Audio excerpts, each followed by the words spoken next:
Did it again. We're here. Yes, sir.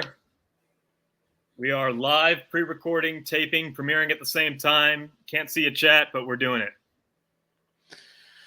Nothing will stop this show. Nothing.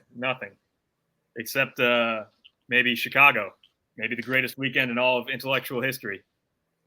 I mean, I just think it objectively was, and people will soon see that when we release videos from the weekend, including the monumental debate between Curtis Yarvin and Ben Burgess.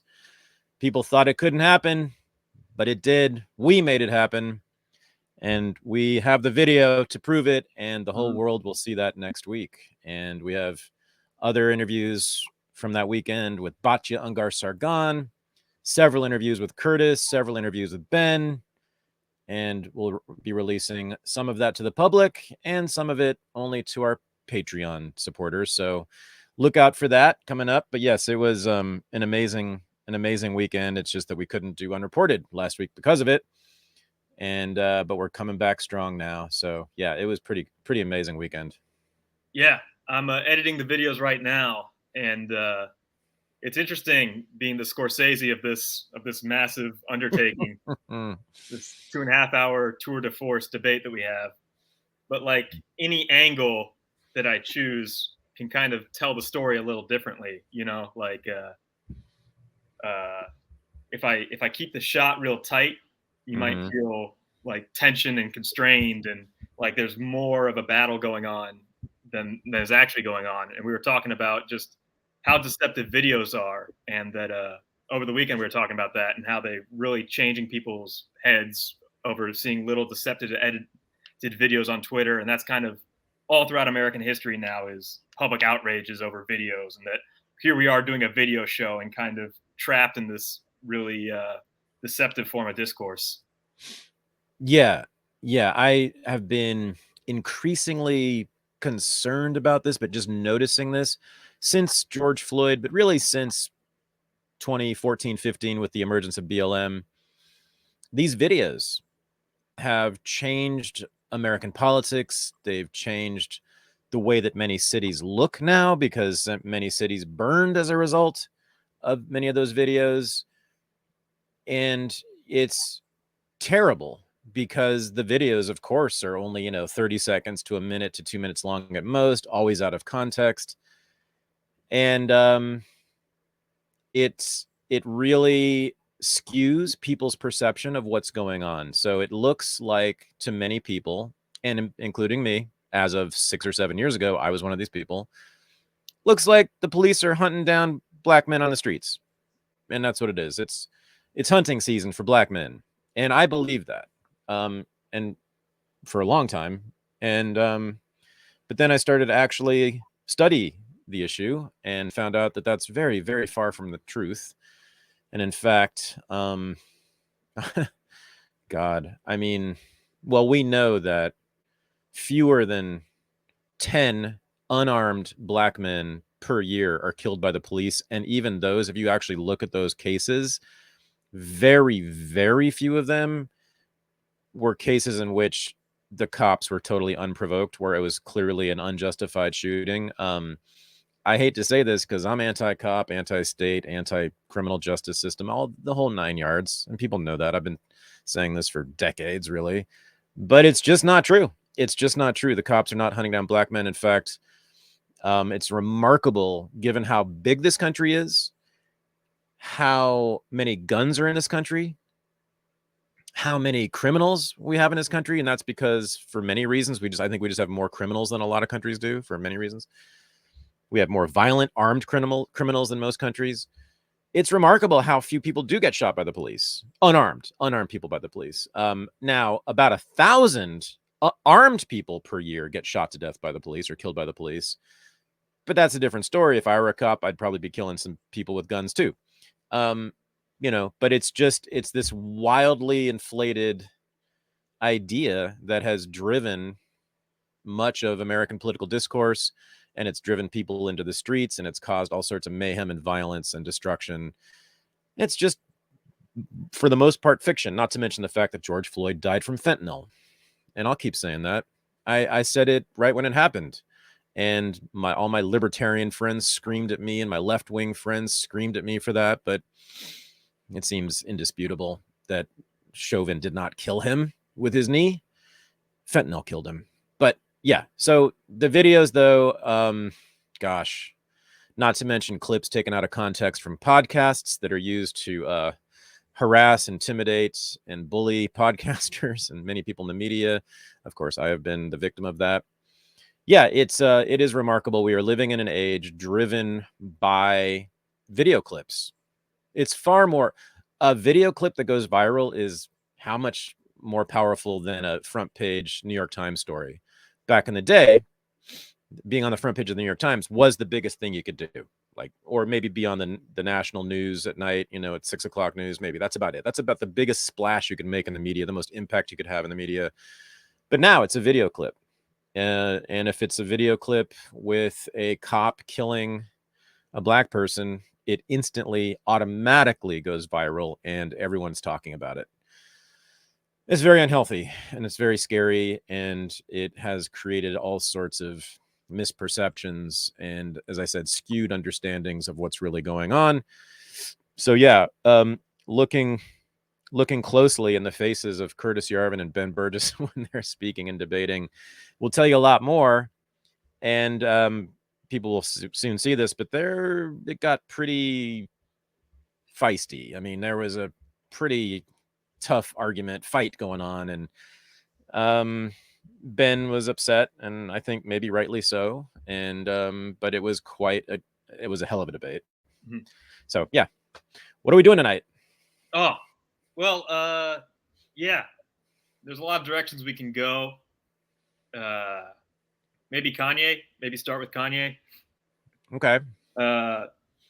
Since we were talking about the medium is the message in this point, and I just watched his 2.5-hour interview with Lex Friedman, and if you're talking about the medium being the message, the tweet that kicked off all of his problems, well, you've got the White Lives Matter shirt that he wore at a fashion show. Then you've got the "I'm going DEFCON 3 on Jews" tweet that kind of suspended from Twitter and led to the domino effect of him losing his deal with Adidas.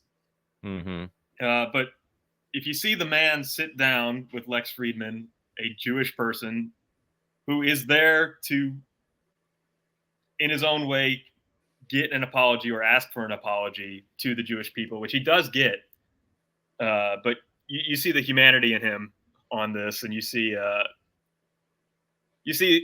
he's playing. I'm gonna play a lower definition clip from Chris Cuomo's show, where you can really see how far we've come with the medium of just conversation. So this is a more cable news style thing that was happening recently.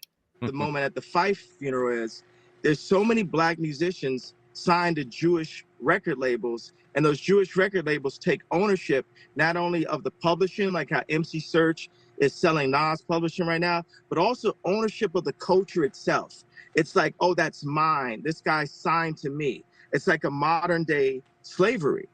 And I'm calling it out. That's what DEFCON 3 meant. I'm going to call it out. It didn't mean I wish any harm on my Yeah, you say you're going DEFCON 3 on them. Look, I'm out of time on this. I wanted to give you a platform to explain it. Wait a second. I just said what I meant. Did you want me to say what I meant? I hear you. You said what you meant. I'm just telling you how I take it and how I think other people are taking it, and how I think how your friends were Jewish are going to take it.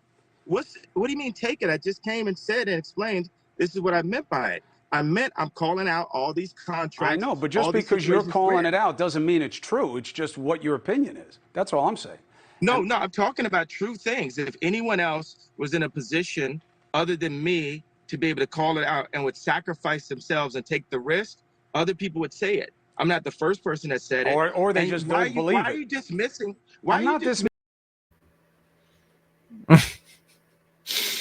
Well, okay, so the first thought I have is, why do we care what Kanye West has to say about Jews?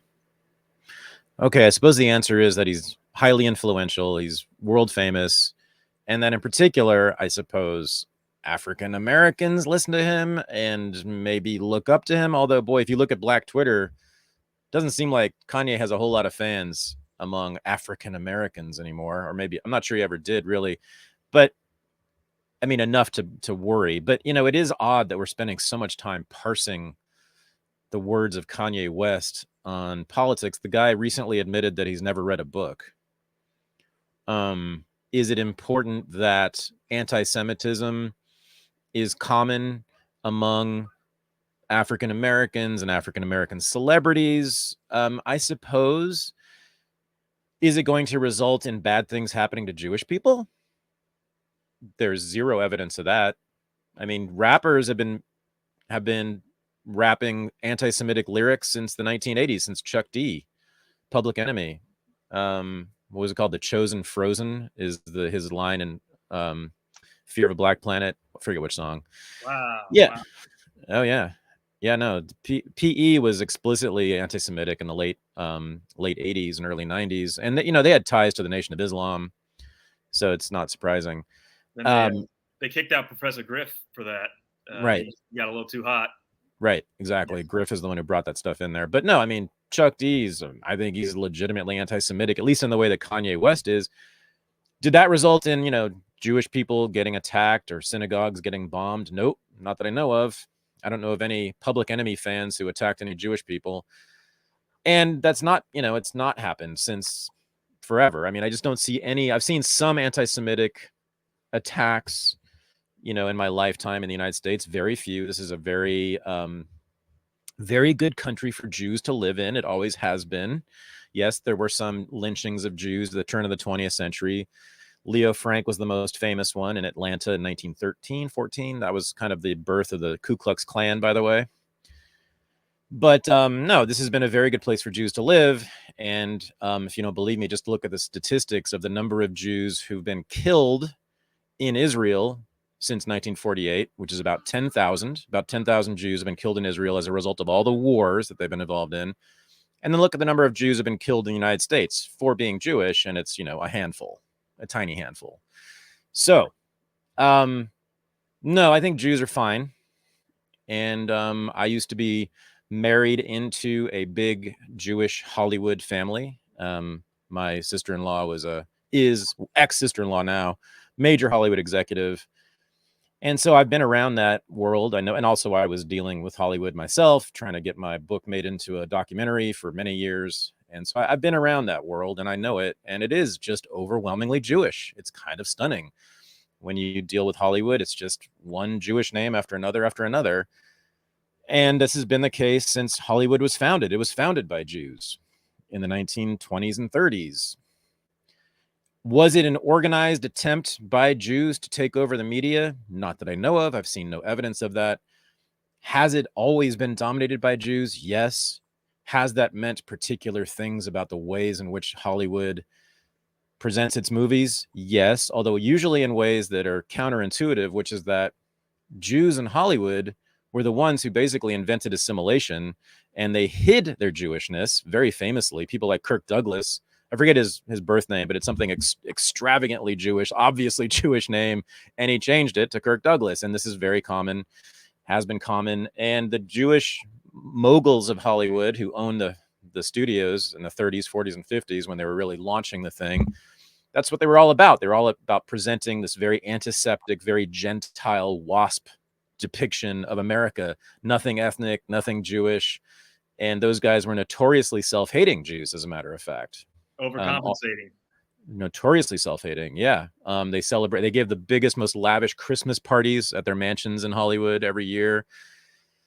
So, yes, I mean, it's just, you know, and not just Hollywood, all of media, you know, publishing, books, newspapers, magazines. Jews dominate the editorial boards of most of the major legacy news outlets. Academia, not quite as dominant, but very, very overrepresented in academia. And again, I'm from that world too, so it's just true. Especially, you know, the big universities, the big prestigious universities, you'll find a lot more than 1% of the faculty will be Jewish. So, you know, and then of course in finance and banking, it's just the fact that since Abraham Kuhn in the 19th century began his banking dynasty, there have been an extraordinary number of Jews in banking and finance with extraordinary amounts of power. So this has been a very good place. The United States has been a very good place for Jews to live in. And what Kanye West has to say about them, I think, will have virtually no effect. Now, people like Barry Weiss get very upset about this. You know, sort of professional Jewish victims get upset about this, the ADL and others. I don't care. I don't see it. I just don't see there being a problem. What Kanye's talking about, though, is it's a fact. Now, he talks about it in a racialized way, which is where he makes his mistake. As I said, it's Jews aren't doing what they've been doing in the music business because of the way they were born. There's nothing biological or racial about their behavior. But it's a fact that they dominate, especially the music industry, and that Kanye West and everyone in the music industry has had to deal with Jews a lot. And many of those Jews are shysters, and some of them are good and honorable people, and some are terrible. Again, it's sort of a non-issue to me, the whole thing. What Kanye is complaining about is essentially a non-issue. And what people are complaining about with Kanye is also a non-issue. I think the anti-Semitism expressed by him will go nowhere. And I also think that his complaints are kind of silly because, sure, there have been many Jewish record executives, music executives who have screwed over artists. We know lots of stories about that. But guess what? You know, there are also many, many, many, many artists, many Black artists who have gotten rich and famous because of Jewish agents, Jewish managers, Jewish record label executives, all the rest of it. So it's a nothing burger. Yeah, I also think he intentionally did this to get out of his contract with Adidas. A month ago, he was calling out everybody on the board of Adidas, everybody on the board of these companies they worked with. And he just kept getting spicier and spicier and spicier until they were forced to drop him. He was very frustrated with how they were selling his shoes and selling his designs without his permission. So I think a lot of this is a larger scale play on his part to just get out of contracts that he was tired of. And he was just being irrational. He didn't mind burning personal relationships and burning his image in the process. Yeah. Did you see Adidas's statement on that? It was quite something. I mean, they're saying that they get to keep the designs, Kanye's designs, and he doesn't get any money for that. Yeah, crazy. Because of what he says on cable news shows.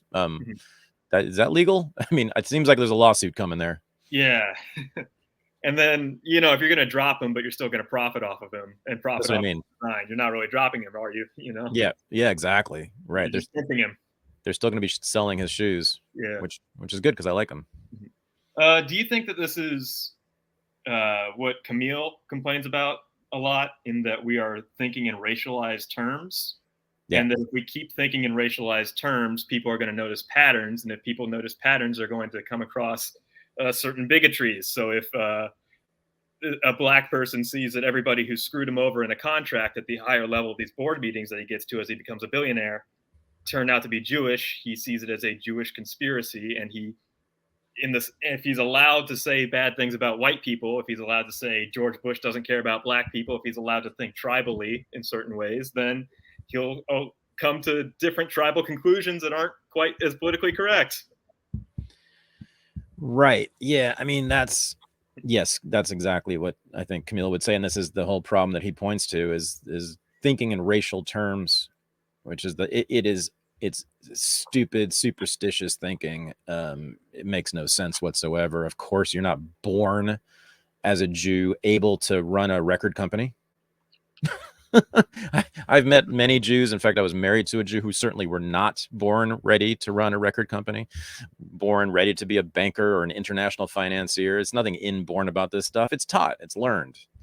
It's part of the culture. Now, Jews have a distinct culture and although there's, of course, multiple Jewish cultures, but, within the United States, there are some recognizable patterns, that persist across, populations of Jews.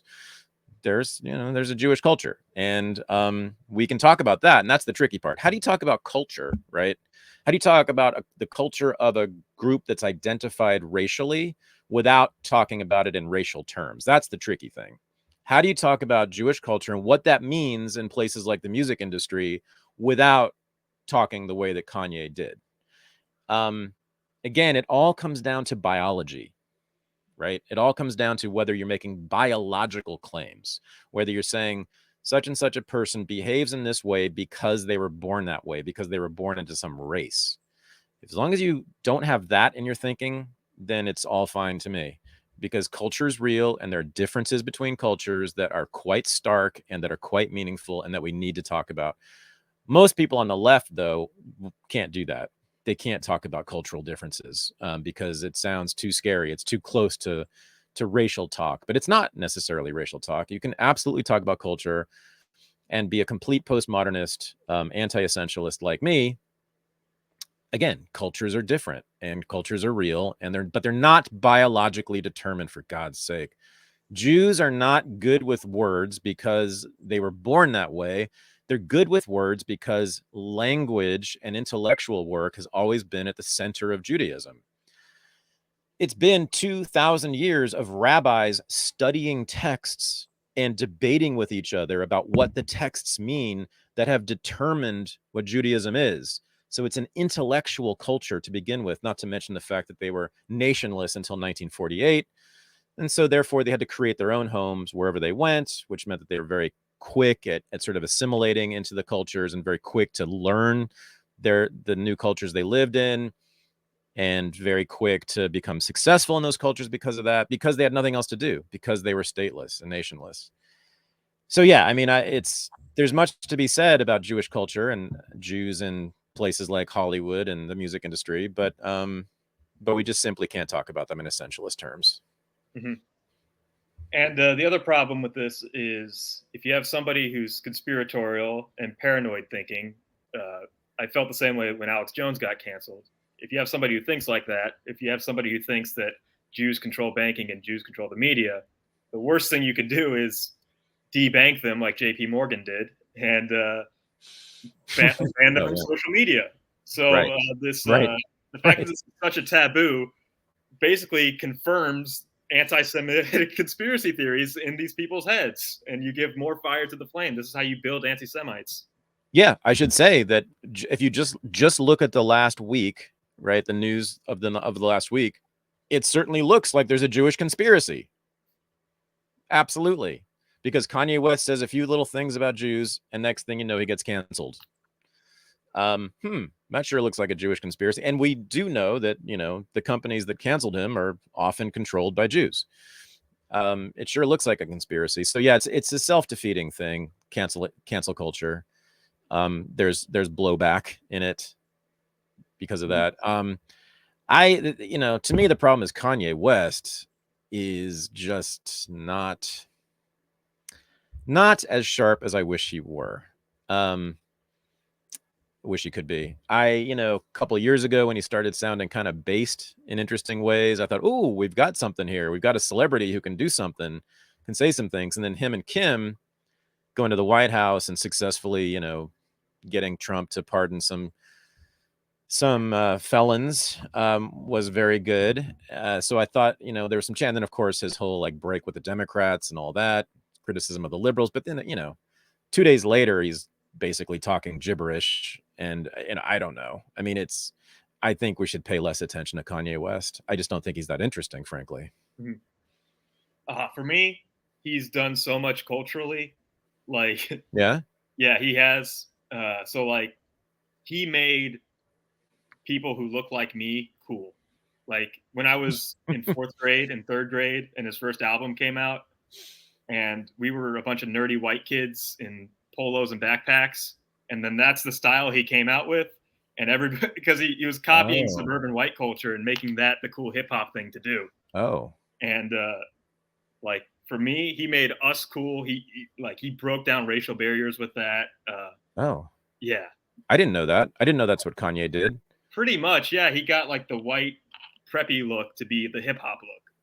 So nerdy suburban white look that made that cool. Made it cool to be a nerdy white suburban kid. Yeah. A polo, backpack, nice hat, maybe some cargo shorts. That was the look. Yeah, and he did that. Yeah. The school theme. Mm-hmm. The school theme. also part of that, right? Yeah, he's making fun of it, of course, simultaneously, but that's interesting. I had never thought about that. Yeah. Well, and good then, for him. 808s and Heartbreaks, the whole like half rapping, half singing R&B thing that's happening in hip hop. He started that in 2009. I didn't like that album when it came out, but it was so influential. And you could just go through his whole early career, and like he's pretty much created so much of our culture that we take for granted. And you know, really? I listen to whatever he has to say because in my mind he's my friend. It's gotten to that point. So, you know, it does make me sad when he's going through a divorce, and it does make me sad when he's doing these stunts that lower his dignity, but you know. Oh, you have a parasocial relationship with Kanye West. Very much so, yes. Interesting. Yes, I've heard this happens among your people, among the young. You have parasocial relationships with celebrities. Yeah. Dude, I was thinking about it. Like, somebody like Joe Rogan, if you listen to every show, we're up to like episode 1880 now. Yeah. Multiply that by 3 hours. You've probably listened to that human being more than anybody else in your life. And you probably know more about that human being than anyone else. Your own parents, your siblings, you know? Sure. Yeah. When we do unregistered weekends, it's always a thing when people meet me for the first time because they know everything about me. It's really funny. I tell them stuff about my life and they'll be like, yeah, I know about your wife, your son, you know, I know where you live. I know. Yeah. I know you did drugs. I know that. I mean, it's almost like they know even my sex life, although I don't really talk about that. But yeah, it's very funny because I've been in their heads, you know, and I have the same experience as a podcast listener, of course, you know. I mean, it's very intimate experience listening to a podcast. I mean, it's quite literally sort of in your head if you're wearing headphones. And so it feels even more intimate and close. It does not feel like a parasocial relationship. It feels like a real relationship. And you get to know podcasting is a very intimate medium, very intimate art form, which is what I love about it and why it's so effective and powerful. And so, yes, it's I can understand that. I can understand feeling that way. I have felt that way about other podcast hosts, you know, of shows that I've been a fan of. I have felt very close to them without ever having talked to them or met them. Yeah. And that's why people take what these celebrities say so seriously. Is like it's like it's your literal friend saying something, you know? Yeah. Exactly. I think Johnny Carson did that really effectively with the Tonight Show, is that like it felt like you were chumming it up with the celebrities, and Carson was the coolest, funniest guy, and everybody wanted to be nice to him and impress him.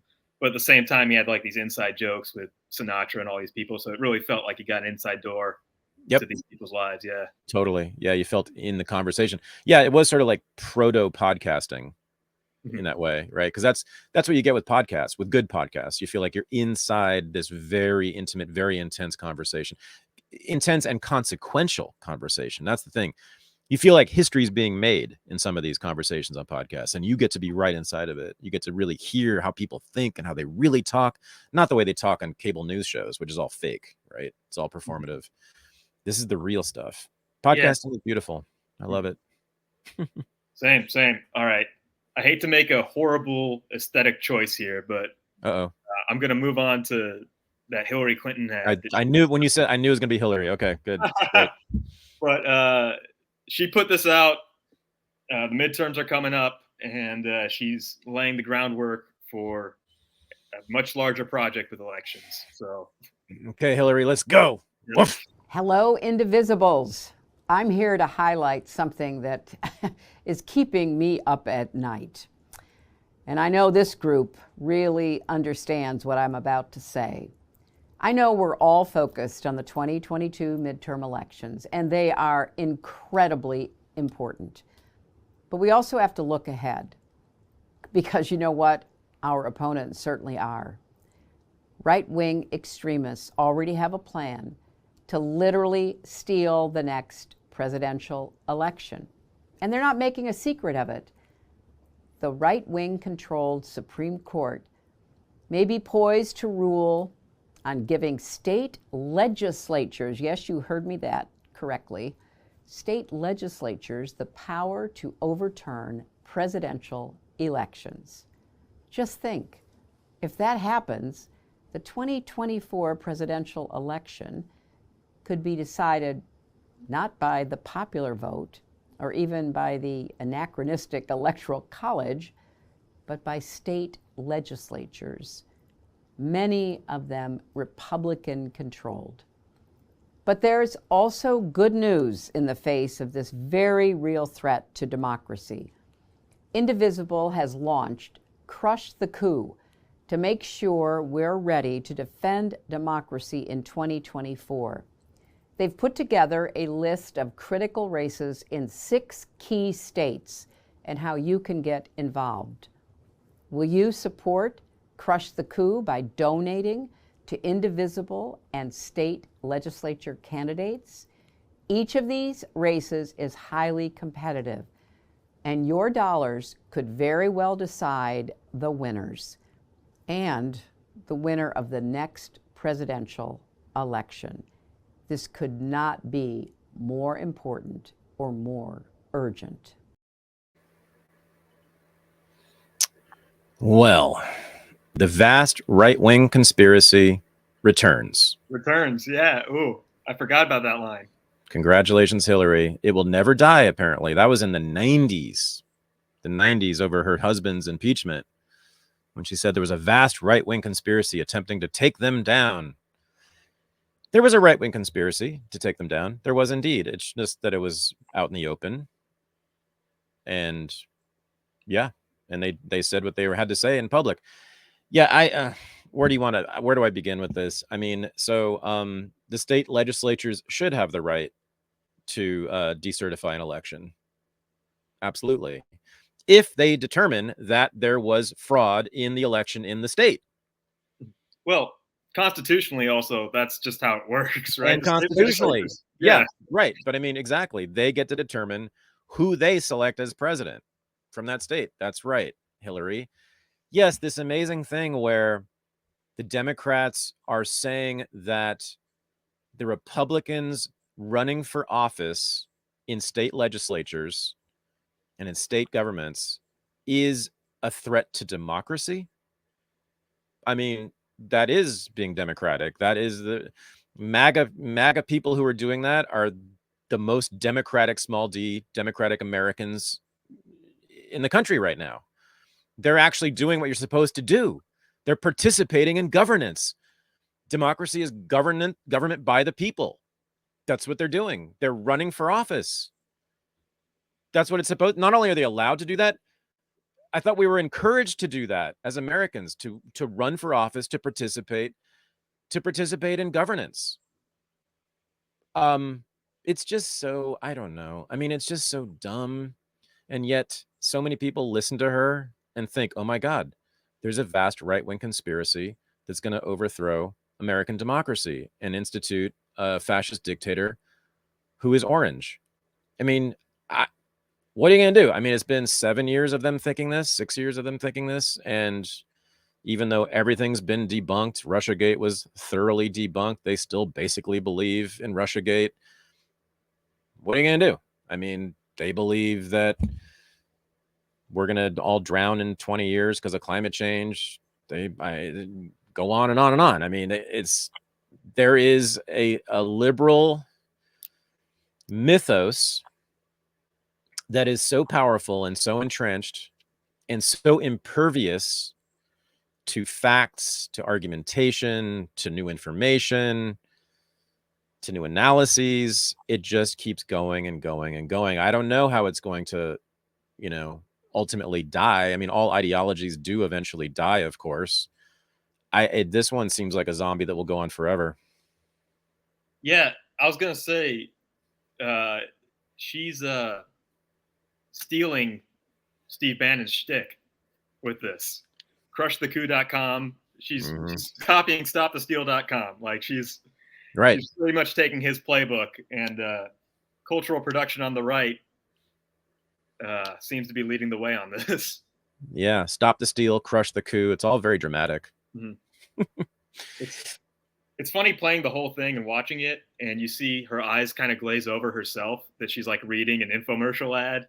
Yeah, and she kind of flubs a couple lines too. She has a couple bobbles, and it's funny. She could have done another take easily and just read it again, but she's like, "Fuck it, I'm Hillary. They'll do whatever I say."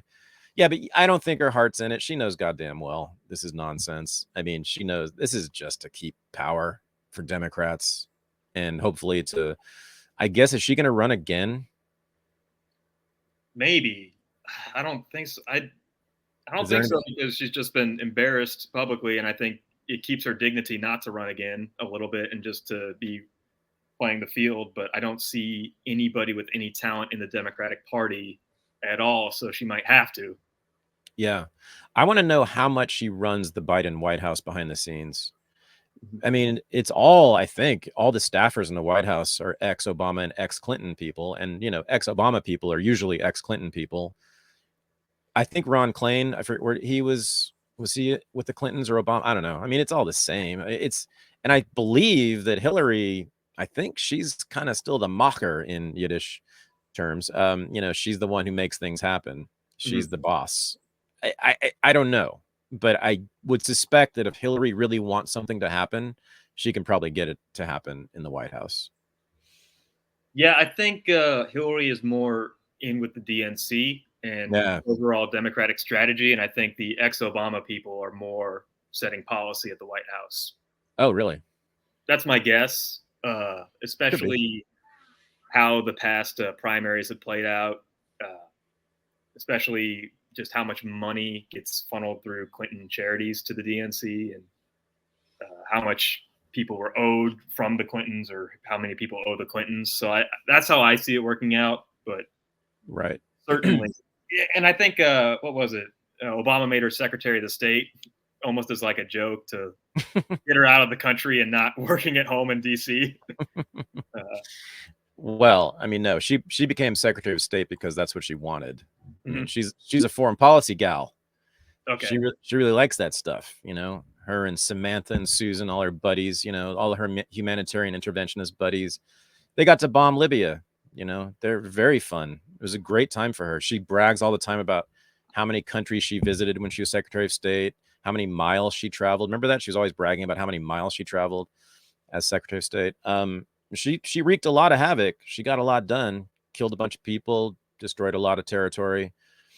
And she wants another go at it. I mean, I'm actually sort of surprised that she didn't go for that with Biden, you know, seeking some kind of either state or defense or NSA or one of those big foreign policy positions, especially since the people he appointed are absolute dipshits. You know, Jake Sullivan, Tony Blinken, Lloyd Austin. I mean, that is not an impressive crew. Hillary, I mean, she's, from my point of view, she's basically the devil, but she is intelligent and she's competent, sort of, I suppose.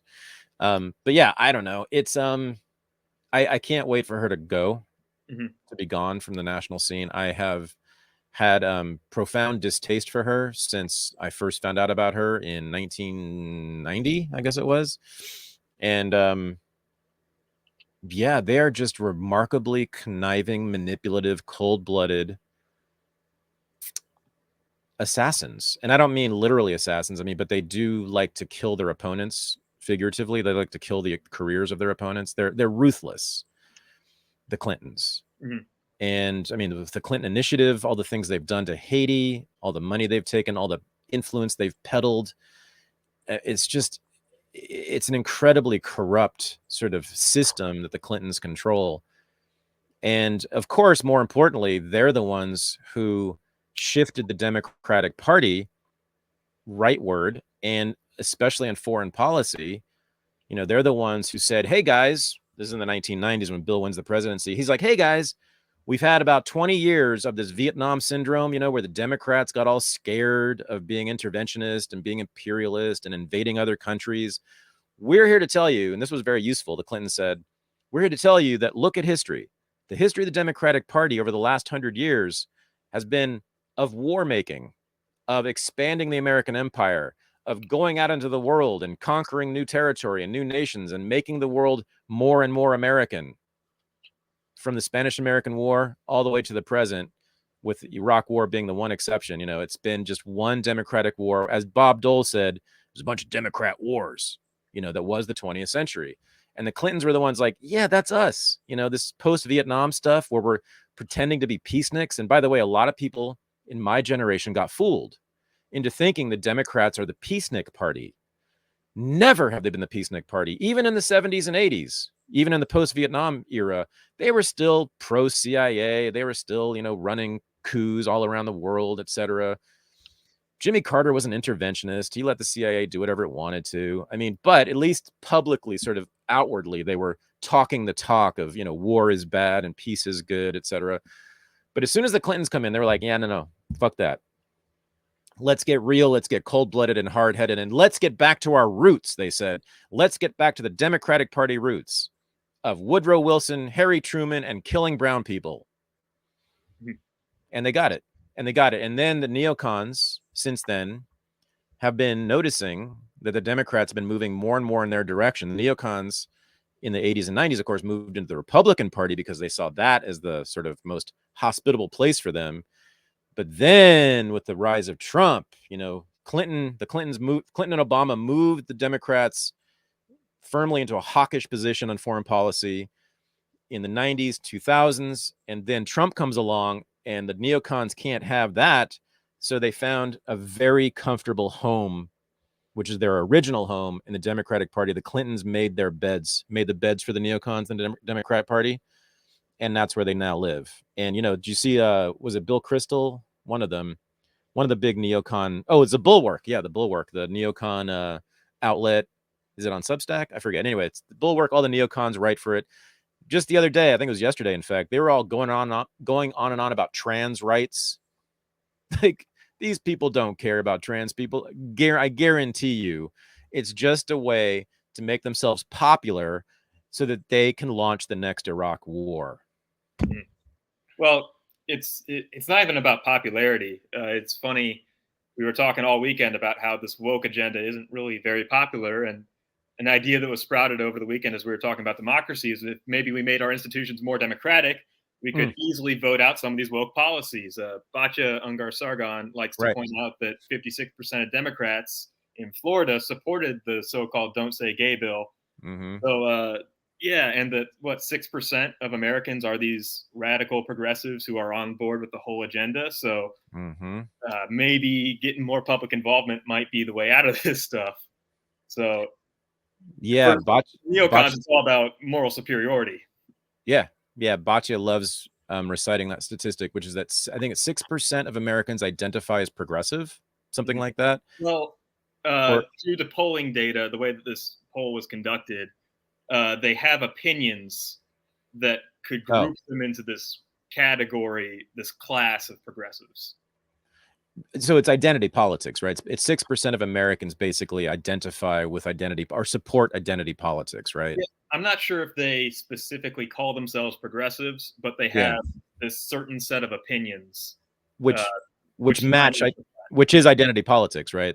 Yes. Yeah. So 6%. I mean, less than 10% of Americans believe in that shit, which makes sense to me. I mean, how many people do you meet? Even me, even living in the East Bay, of the Bay Area, San Francisco Bay Area.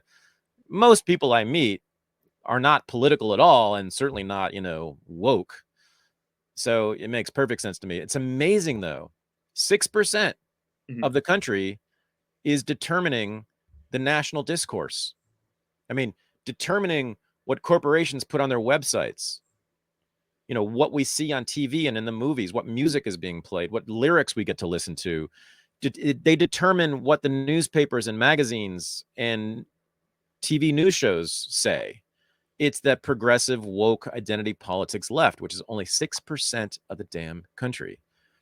We need a revolution of the masses against the ruling elite, who are college-educated, progressive wokesters. 6%. They are a tiny minority. Ye are many, Shelley said. They are few, calling to the workers to rise up and overthrow the capitalist oppressors in that famous poem. Ye are many, we are many, they are few, we can take them down. Yeah, another statistic that Ben Burgess was citing from polling data is that supposedly 57% of Americans support a diplomatic end to the Ukrainian-Russia conflict, even if that includes territorial concessions by Ukraine.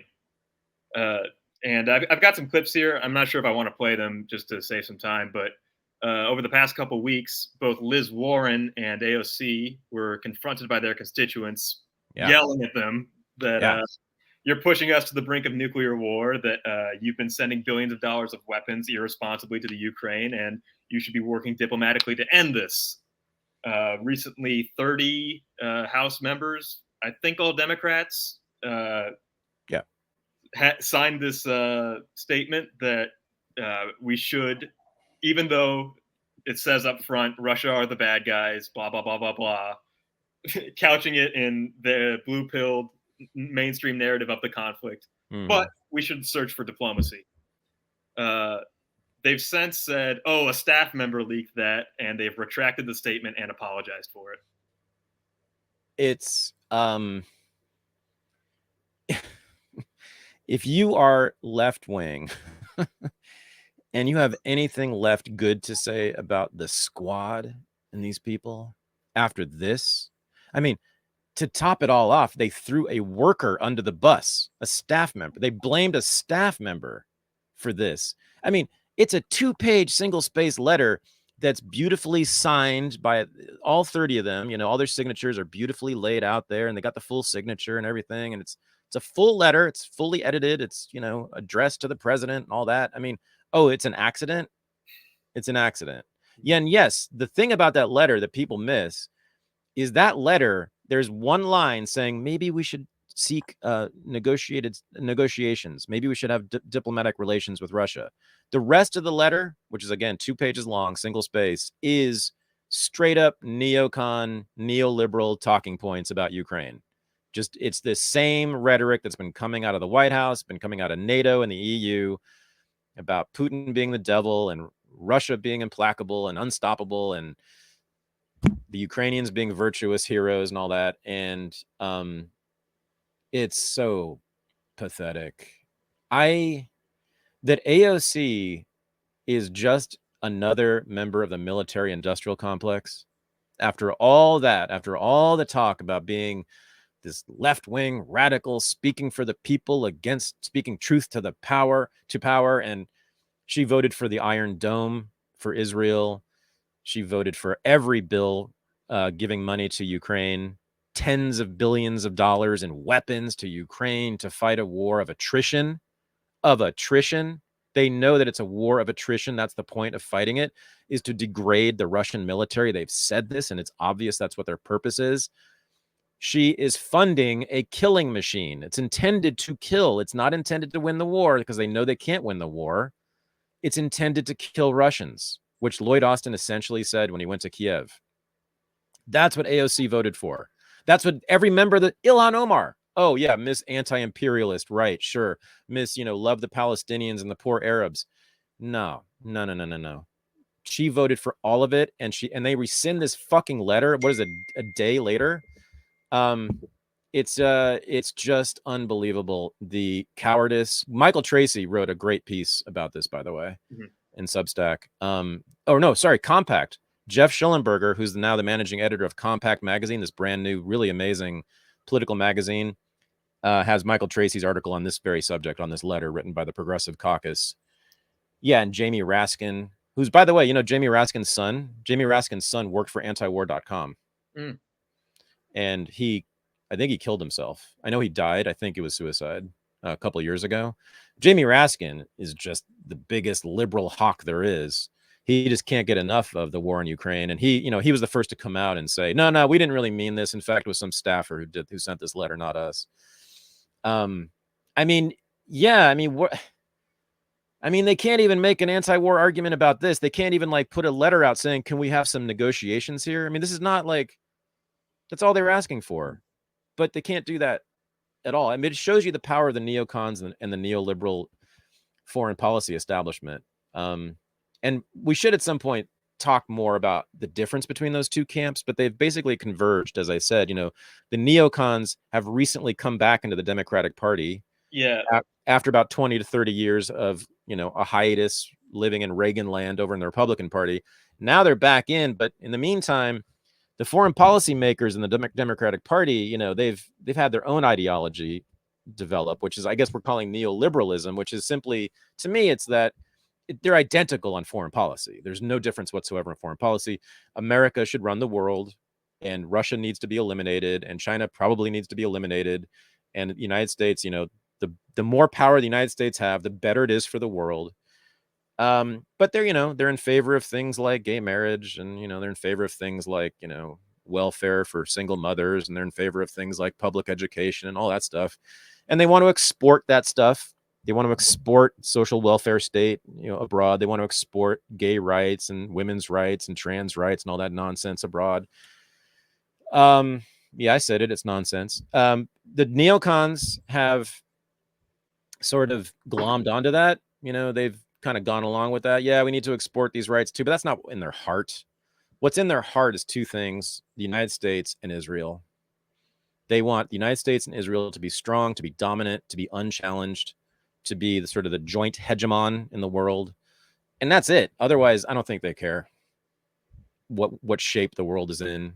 They're not like, I don't think they're interested in transforming the world the way that the good old imperialists are. They just want the United States to be the boss. Mm-hmm. Yeah, you were talking about Jimmy Carter. Yeah. And, we've been talking about in class JFK. And they are seen as anti-war Democrats, but the one aspect of them that was anti-war is that they at least held up the idea of diplomacy and the idea of world peace as something that leaders should be disciplined and work towards. And that's completely gone. So did Woodrow Wilson, though. Mm-hmm. I mean, yeah, he was all for multilateral. He wanted the League of Nations. He wanted, the United States to act in accord with other nations, but it was really always with the United States leading. He of course wanted the United States to be dominant.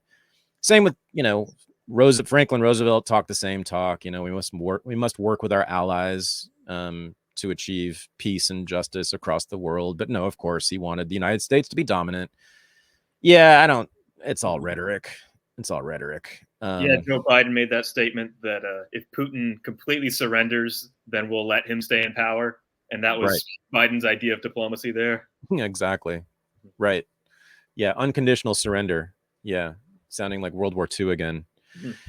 No, it is an incredible thing that the American political elite since the founding have had this idea that they just won't let go of at all, which is that the United States should run the world.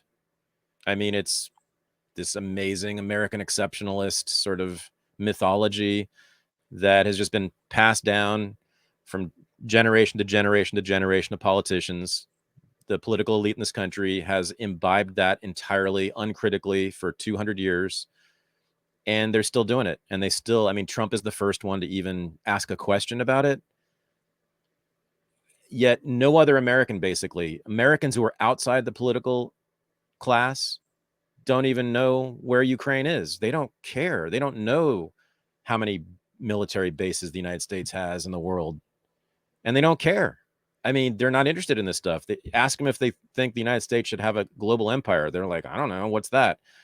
But the ruling elite, the 1% or less that have ruled America for 2 centuries, boy, they don't deviate from that at all. I mean, they are all little Caesars. They all know in their bones that this is right, that the United States should be the global hegemon. Mm-hmm. Something else. It is something else. They cannot get over this. And it's such a bizarre idea. It's such a bizarre idea that your country should be the ruler of the world, that everyone else should be in its orbit. I mean, who thinks like that? I mean, that's just megalomania on the grandest scale possible. I mean, next they're going to be colonizing space or wanting to colonize space. Who thinks like that? I mean, imperialism is a really weird thing. Yet, to think that, I should control these people across the world. But it's been unique to the American political class. And again, you won't find it in other countries. That's the funny thing. You won't find the Chinese or the Russians ever talking like this. Mm-hmm.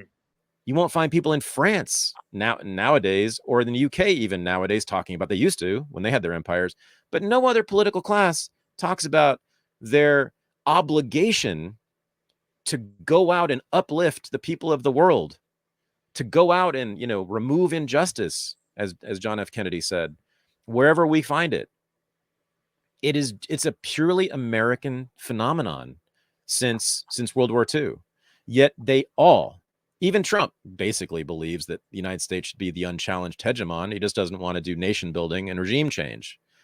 But he certainly wants a massive military. He got, you know, more spending on the military. He wants the Navy to be even more aggressive in the Pacific against China. He wants the United States military to be everywhere. That's a military empire too. So even Trump is not fundamentally different.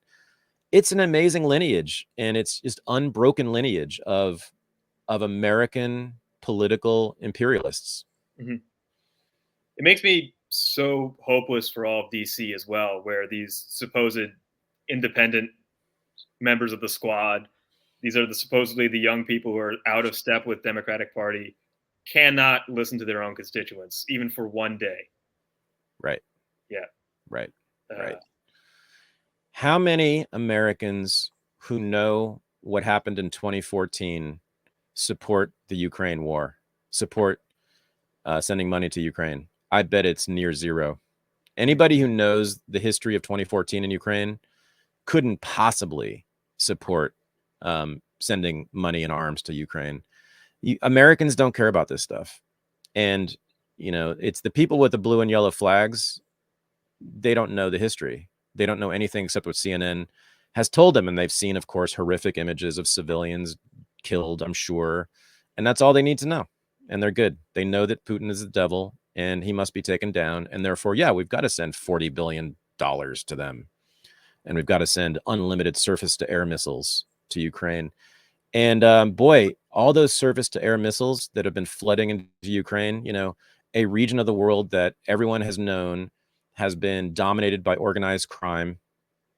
Huge mobs, you know, are running around Ukraine and Eastern Europe, and terrorist organizations and all sorts of radical political organizations, and, you know, ethnic armies, various kinds, getting their hands on these surface-to-air missiles in the middle of Europe, where there are commercial airline flights overhead constantly. I am sorry to say, I think I've said this before, that there will come a time, maybe very soon, when a big airplane gets shot down full of passengers with an American-made surface-to-air missile. It seems inevitable at this point. This has been the most reckless, dangerous, harmful, stupid set of policies, not to mention the sanctions, which have destroyed the world economy, destroyed the economy of Europe, is destroying our economy, causing untold misery in Africa, you know, starvation, famine because of it in Africa and the third world. Just the number of people who have died needlessly in Ukraine, because the people of Donetsk and Luhansk wanted independence because they didn't want to be Ukrainian. They didn't want to be a part of Ukraine. And then they were terrorized and brutalized and bombed for years and years by Ukraine for that. That's why this started. That's why this started. And they're the ones who called on Russia to help them, to defend them. And that's why Putin sent in the military, to keep NATO out of Ukraine, to defend those people in Luhansk and Donetsk, to allow them to become part of the Russian empire, which it is, absolutely. But they want it. Clearly, the vast majority of people in those places in Ukraine want to be part of Russia. That's where it all started. Now, the way that the war has been conducted by Russia since February of this year, I mean, of course, I have many problems with it. Sure, I don't endorse the whole thing. I don't even endorse most of it. But I absolutely endorse the wishes of the people of Eastern Ukraine to determine their own future and their own political identity and status. So let them resolve it on their own. Stop funding this war on either side, and let them do it themselves. Let the people of Eastern Europe decide for themselves, or fight it out themselves, to determine the shape of that region. Mm-hmm. Yeah, I've been thinking a lot about democracy this past weekend, and my one problem with it, or the one thing I can't square, because after listening to some certain people and thinking about politics more, I call myself democracy curious, in that I'm open to using democracy as a tool to resolve certain issues. My main problem is that we're constantly at each other's throats. There's basically a culture war going on everywhere, and there's no form of consensus. And maybe elections done transparently can bring about consensus in certain ways. But the problem I have in conceiving it as a government system is, where do you draw the borders? You know, so like the people of Donetsk and Luhansk vote themselves to be part of Russia, but you draw the borders around Ukraine and their voice doesn't matter anymore, you know? Oh, like what jurisdiction a democracy should have, you mean? Yeah, exactly. Yeah, like, right. What arbitrary geographical location encompasses all the voters to decide certain things? Right. Yeah. Yeah, I mean, all these big pro-Democrat, small d Democrat, leftists, right? Always talking about democracy being so important, so vital, and any infringement on democracy is oppression that should not be tolerated, right? Well, that means we're going to be invading just about every damn country soon. Yeah. Democracy, probably less than 1% of all the people who have ever lived believed in democracy. I mean, less than 1%. It is not only been rare, but it has been quite unpopular. Very, very few people have endorsed democracy, have asked for democracy, have spoken for it, or have enacted it. Very, very few people, even in this country. But globally and, throughout history, oh God, I mean, it's an unusual thing to live in a democracy or to have democratic thoughts even. It's very, very unusual. Yeah, the tension between, from my perspective, if you localize elections, if you give more power to the states, more power to local legislatures, that's more democratic in my opinion. But at the same time, advocates for democracy always want a bigger government, always want to put more power in the hands of DC. And the prospect of global governance seems like something they'd want, potentially, where everybody gets to vote for something. Yeah, they actually think that centralization is democratic. To put more people under the same law, under one law, like Roe v. Wade, for instance, right? They think it's more democratic to put all people under that one law. I don't think so. That makes no sense to me. If self-determination is the core of democracy, right? Self-determination, if that's what it's really at its base is about, then no, of course. Decentralization is more democratic. Yet that's never what progressives ask for. That's never what they fight for. And you know what they use? They use the civil rights movement as their evidence for this. Yeah, if you want states' rights, you're racist. Yeah, well, or just that, the civil rights movement never could have succeeded without the federal government coming in and imposing itself on the South, which that alone is not true, because in 1963, Martin Luther King desegregated Birmingham by forcing the local leadership in Birmingham to sign a desegregation notice, which desegregated all the private and public spaces, in all the commercial spaces and public spaces in Birmingham, Alabama. And then all the other cities and across the South followed suit over the next 2 years, before the Civil Rights and Voting Rights Acts were enacted or enforced. It was already happening. So yeah, it's yeah, but then nonetheless, it has persisted, this idea that if you support states' rights, decentralization, nullification, all these things, not only are you stopping justice from being served, but you're on the side of the segregationists and the Confederates. Yeah.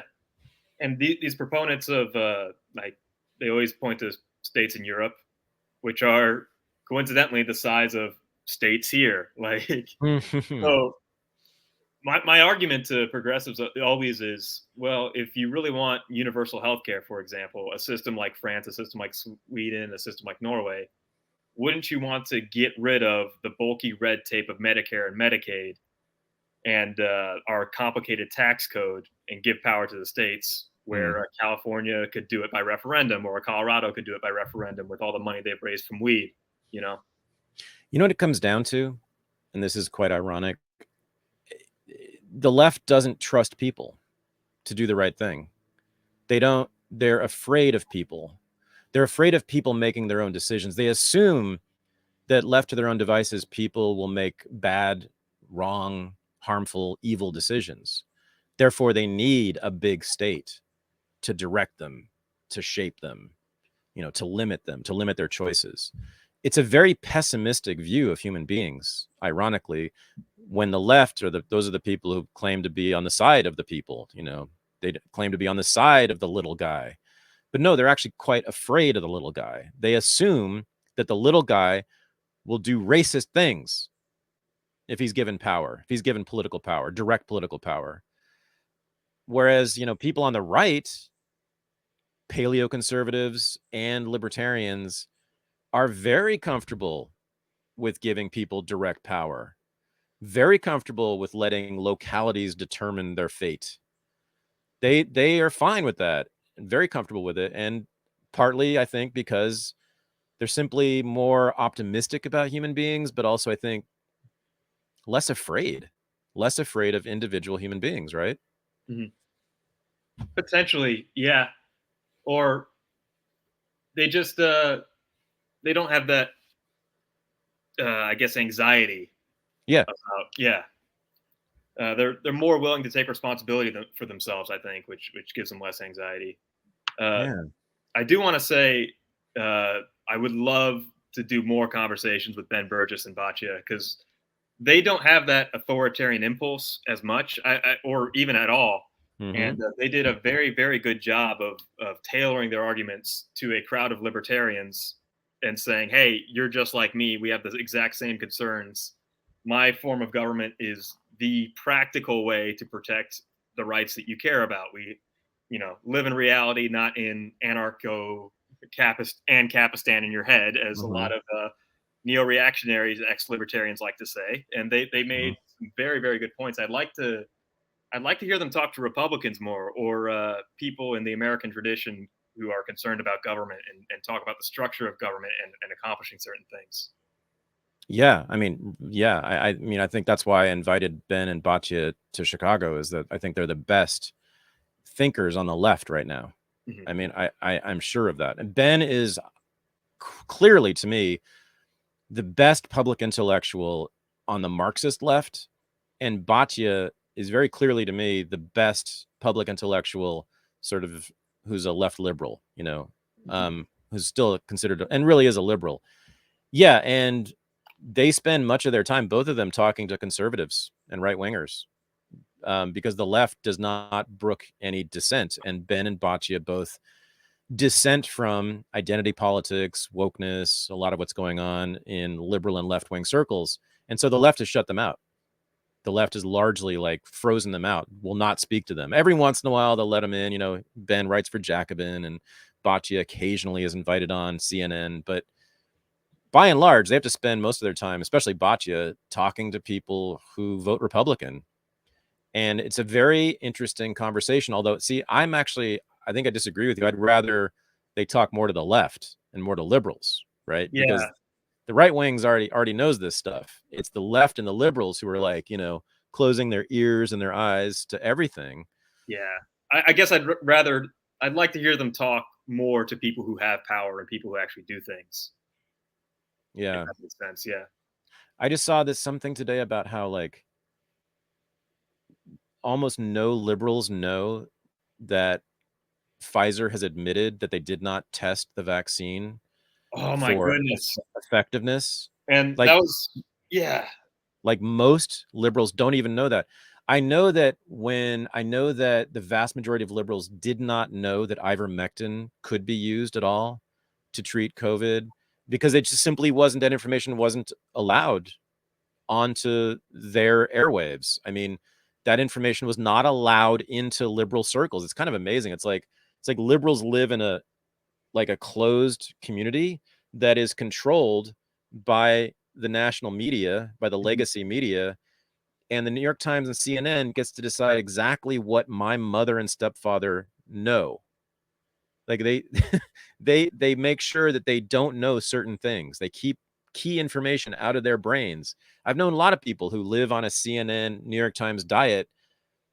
They don't know basic facts that are in the news that you can find out just by going on Google, but they don't know it, again, because the liberal media has just shut down all dissenting discourse in the last 6 years because Trump is such an existential threat to them. They are at war. They feel like they are at war. And if they allow any contrary opinions into the ether, they will lose the whole world. It's like being at war, right? And not allowing, you can't allow enemy propaganda during a war. I mean, even I can understand that if it's a real war, but that's how they feel. They're at war with MAGA, with Trump, with the forces of Trump. If you point that out and you have that conversation that the vaccine doesn't prevent transmission, right? They will say, well, it was never meant to stop transmission. We all knew that. And I've had several conversations where they just make that up on the spot.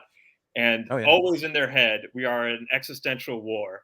And the end result of as many people getting vaccinated as possible is the only way out of this existential war. So any lies, anything that gets that number up is completely justifiable. Yep. Yeah, it's wartime. It's wartime. It's a wartime mentality. Yes. And this is particularly relevant, the Pfizer data, where they just recently came out and said, yeah, we never actually tested this for transmission. That's particularly relevant to the case in New York, where the Supreme Court just struck down their vaccine requirements for workers, and all the workers who were fired for New York State and New York City, I believe, just got reinstated. Oh, wow. Okay. Yeah. They're backtracking. Liberals are backtracking. Finally. Seemed inevitable, though. What's his face? Biden's COVID coordinator, Ashish Jha, I think his name is. Yeah. What did he say today? Something like, he said, well, of course, a lot of us always thought the schools should stay open. Oh, you did? It's funny. None of you said that at the time. God, what they did to children. I still can't. Well, they're still doing to children, like injecting 5-year-olds with this thing. I don't know what to do with that. It's just so crazy to me. It's liberals. Let's be clear. It really is. Political liberals are the ones who know in their hearts that their toddler needs the vaccine. They know. I mean, it's because they are deprived basic information by the media they consume. The media that caters to them deprives them of key information about a crucial medical issue. It's wild. And therefore, they think that their 5-year-old or 3-year-old or 10-year-old is better off getting the vaccine than not, when we know, everyone who studied this at all knows that that's totally wrong. It's the opposite. All I can say is I hope to God, seriously, that there aren't more long-term harmful side effects from these vaccines for these poor kids who are going to get injected. We don't know what it does to 5-year-olds. We don't know what it will do in 1 or 2 or 5 or 10 years. It could have long-lasting effects. It could have effects that manifest down the road. I just hope to God all these people, and I know many of them, I know lots of kids who are in liberal families where I live, and they're all going to get the jab. And I really hope that their parents are not making a mistake. I mean, I know they're making a mistake, but I hope it's not a consequential mistake. I think liberals are also addicted to like gestures that don't cost them anything.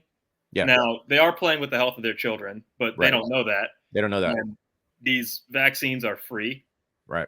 And all it takes is go into the clinic and you feel like you're saving the world and you're doing the right thing. The example I always use is recycling. Like, recycling in most cases actually ups the carbon footprint and is bad for the environment. Yes. But it's subsidized by the state and it makes you feel good about yourself. And I'd rather go through all the pains of separating all my garbage to feel better about myself. Yep. when I'm destroying the planet, if you really believe in carbon and how that all works. Are you saying cheap virtue signaling is important for liberals? Yeah, it's basically how they live their entire life. Yeah. I didn't know that. Yes, it's the currency of liberalism. And with COVID, there's a sunken cost fallacy as well, where they spent all these years complying. They spent all these years putting on the mask when we know now that does nothing. So they spent all these years being so pro-vax that to go back on that is to realize that the last 2 years of your life was a waste.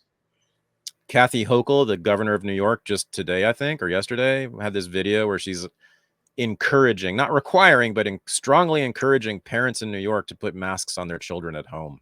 Yes.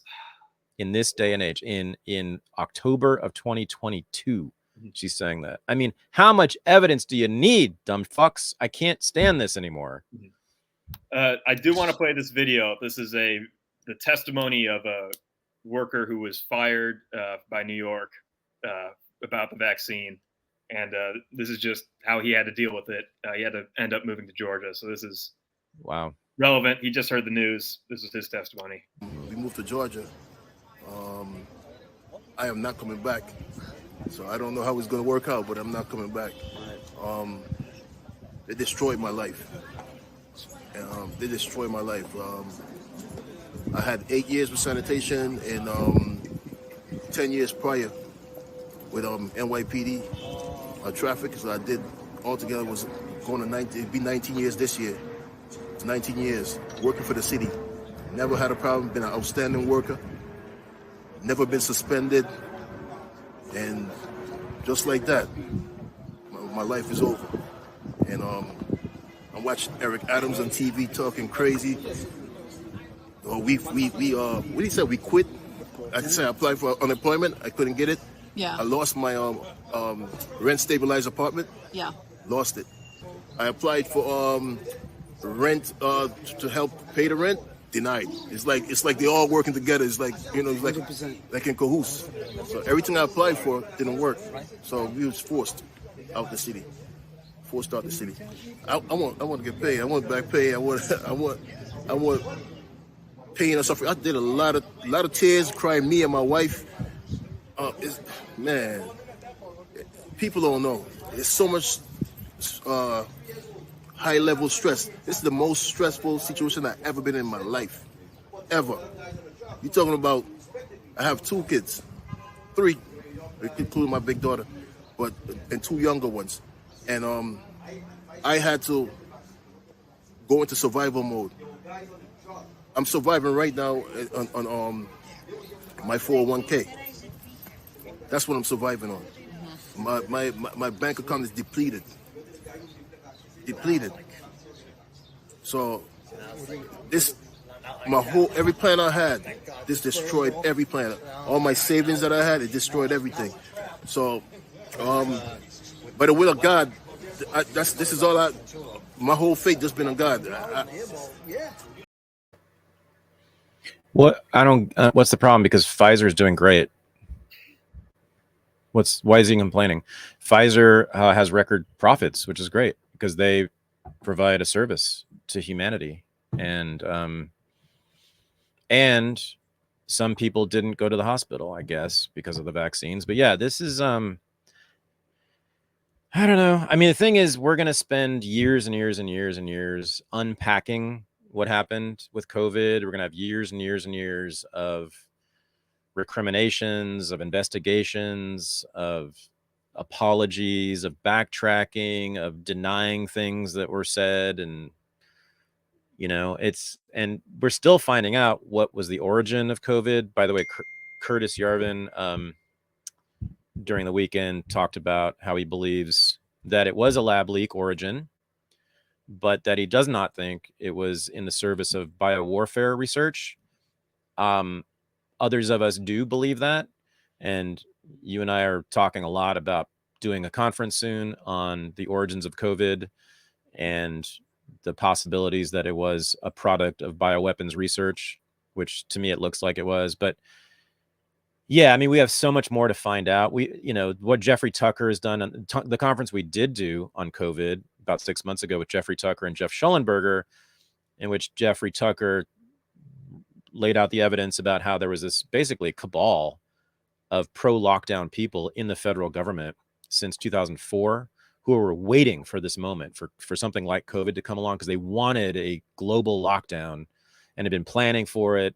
And they had SARS wasn't big enough for them. And there was another pandemic that wasn't big enough for them. But then COVID came along, and all these people in the federal government at mid-level positions were suddenly elevated to higher positions and gained a lot of power within the White House and ultimately convinced Trump to go for the lockdown. Yeah. It was bird flu in 2006. Yeah. And then it was swine flu in 2009. Right. And bird flu never panned out to be a problem, and swine flu happened right after the financial crisis. So doing a lockdown would completely decimate the economy under Obama's fresh presidency. So they never went forward with it.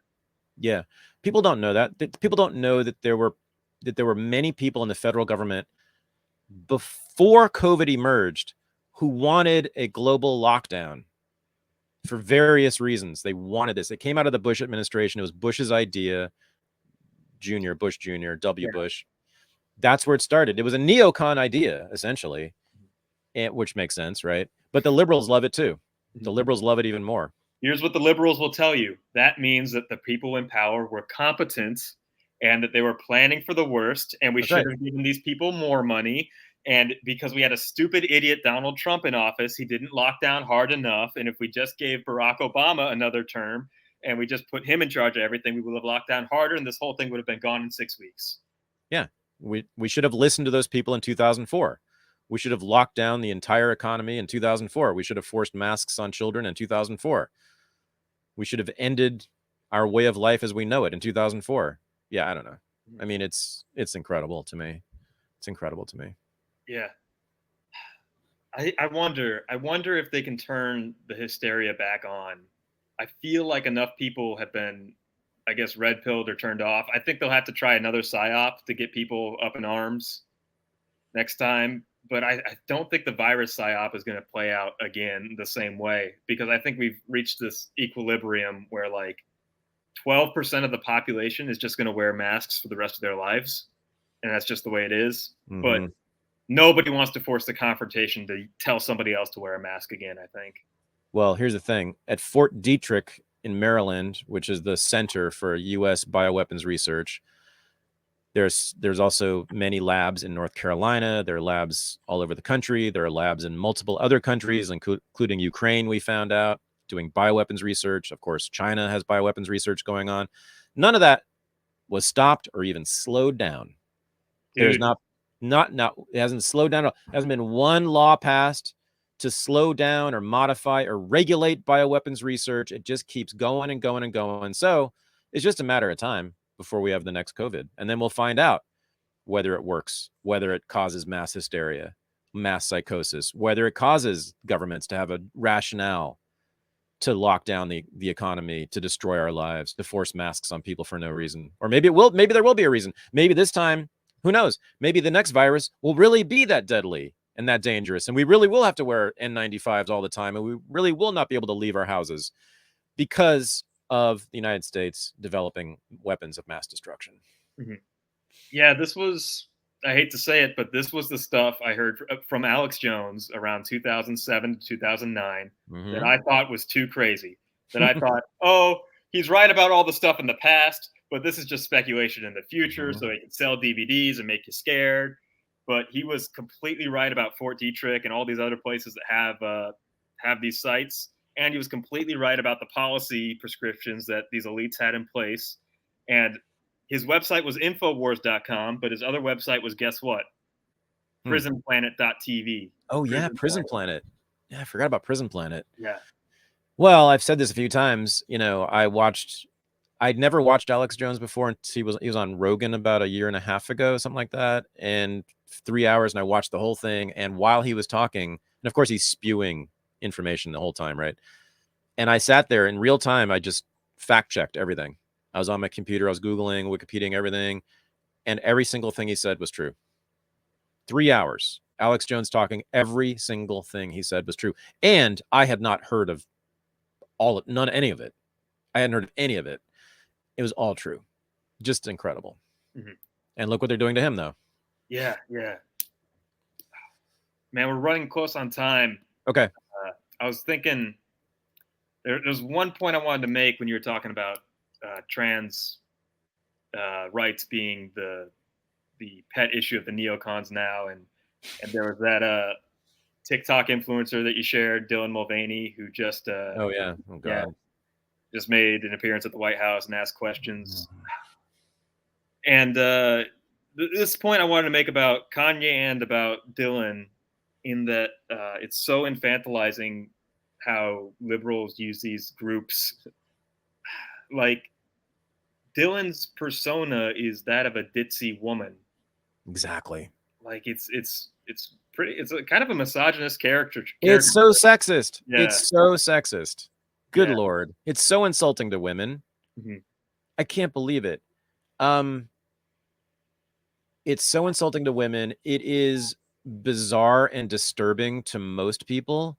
And I don't blame them for that, for being disturbed by this and thinking it's bizarre. I think it's kind of disturbing and bizarre too, even though I'm certainly for people being trans if they want to. And of course, I'm famously of the opinion that gender is a social construct. But the trans movement, which this Dylan Mulvaney character comes out of or represents, that's the problem. Trans people and their rights, I'm right there. I am completely there. I want them to have full rights. I want to let them do whatever they want to do. And I stand with them. People like Deirdre McCluskey, who's transitioned about 30 years ago and doesn't need you to use particular pronouns, doesn't need you to think particular things about her, doesn't need you to forget her, what's her dead name? Is that what's called? Yeah, it's the trans movement that is essentialist also. They're the ones who say, we are born a particular way. That's a complete repudiation of everything that began the trans movement. It's a repudiation of the idea that gender is a social construct. What they're saying is that gender was inborn, just a different gender than what was assigned to us. But they think it's just as natural and essential and inborn as anyone else does. They think that's what they're saying. I was born a woman. You think I'm a man, but I was born a woman, and that can't be changed. And that's just the way it is. It is. And then, of course, they pester us about it, which causes the right-wing backlash. Yeah. And they punish us and they shame us, which causes the right-wing backlash, which causes libs of TikTok to happen, which then that immediately bleeds into just straight up homophobia, because a lot of right-wingers who don't understand trans stuff just see it as gay stuff. And so we're now finding out that the sort of the culture war was not won by the left over gay marriage and abortion. I thought it was. I thought we were done talking about gays. But that's now all we're talking about, not just drag queens, but just gays, and talking about being gay in public and talking about being gay in front of children. And, that's what the right is obsessed with, because of the trans movement being so belligerent and hostile and authoritarian. They're getting what they asked for. They're getting blowback. Even though I don't like either side. I don't like the right wing, and I don't like the trans side, the trans movement. But it's the trans movement, not trans people, who are the problem. And I said on Twitter, I think trans people would be safer if the trans movement didn't exist, because they're causing the trans movement, with its outrageous, belligerent behavior, is causing so much backlash to trans people. I know, there are millions of people in this country who hate trans people now because of the trans movement, who had no knowledge of trans people before a year or two ago. But because of the trans movement, it's been thrust into their face, and they don't like what they're seeing. And I can understand that. If the trans movement had not been pushing these things into people's faces, we wouldn't be having this grotesque sexual counter-revolution. This absurd, this explosion of homophobia. And I guess you could call it transphobia too. We wouldn't have any of that stuff if they weren't pushing it on us. The trans movement is to blame, I think, largely for the rise in homophobia and the sexual reaction that we're seeing now. Mm-hmm. I was thinking about language too. You're talking about essentialism, and how what used to be called a sex change surgery or a sex change operation or hormone therapy is now gender affirming care. And the only way you can think about this now is that these people are essentially this way. That's exactly who they are. And you cannot deny them this human right that is medical care, which is, Right. Except, they used to argue, I mean, back in the 80s and 90s, you know, we would argue that gender is a choice. Gender is a choice. But that's not what the trans movement's saying. Mm-hmm. They're saying that they have no choice. They are this particular way. And we all must abide by that and respect it and organize our world around it. And every goddamn, I said this in Chicago over the weekend, I'm getting reports from prep schools, from like fancy private schools, high schools. I've gotten several reports from friends who work at them that every single girl now identifies as non-binary. That you cannot find a girl anymore at the elite schools in this country. It's also an elite phenomenon. Girls across the board in that class are now identifying as non-binary. This is clearly social contagion. Yeah. Who was it that wrote that book that got banned about this? About young girls being influenced in a social contagion manner by transgenderism, that as soon as they come... Heather Heyer? Alice Drager, maybe? I don't know. Okay. I forget who it was. But that you get this outpour of love and acceptance from a community when you come out. Yeah. And James Lindsay has talked about this, who still has done some good work, in that you adopt an identity that gives you social capital. You become a marginalized group that gives you social capital. Yep. And you don't have to change anything about yourself with non-binary presentation. You just assert it. You get to be the greatest victim of all. Mm-hmm.